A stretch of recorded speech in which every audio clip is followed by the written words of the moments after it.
এটা শুধু আমার সমস্যা নয়, চারিদিকের সমস্যা। আমাদের নিজেদের বাড়িতে আমাদের ছেলেমেয়েরা আমাদের গায়ে হাত তুলছে, এটা ভাবতে পারেন নানি ম্যাডাম? মা বাবার অন্ধ স্নেহ কি এর জন্য একটু হলেও দায়ী নয়? নিশ্চয়ই। ভালোবাসা যে মেপে দিতে হয় সেটাও মা বাবাকে শিখতে হবে। মালা, ধৃতরাষ্ট্র শুধুই জন্মান্ধ ছিল না, পুত্র স্নেহ তাকে জন্মান্ধ করে রেখেছিল। অনেক রাত হয়েছে, ঘুমো না। তোমার নিজেকে কখনো গান্ধারী মনে হয় না?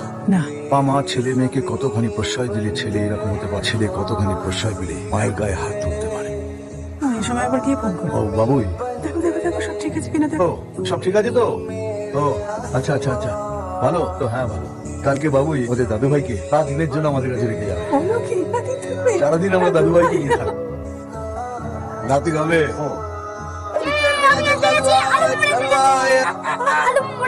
এবার দাদু আলম বুড়োকে হামচু হামচু করে খাবে। আরো দুষ্টুমি করবি না তো? আমি আছি। ভেতরে ভেতরে মামা ভেতরে আসবে না, খাবে না? আজকে একটু তাড়া আছে। আমরা আসি। ঠিক আছে, চল।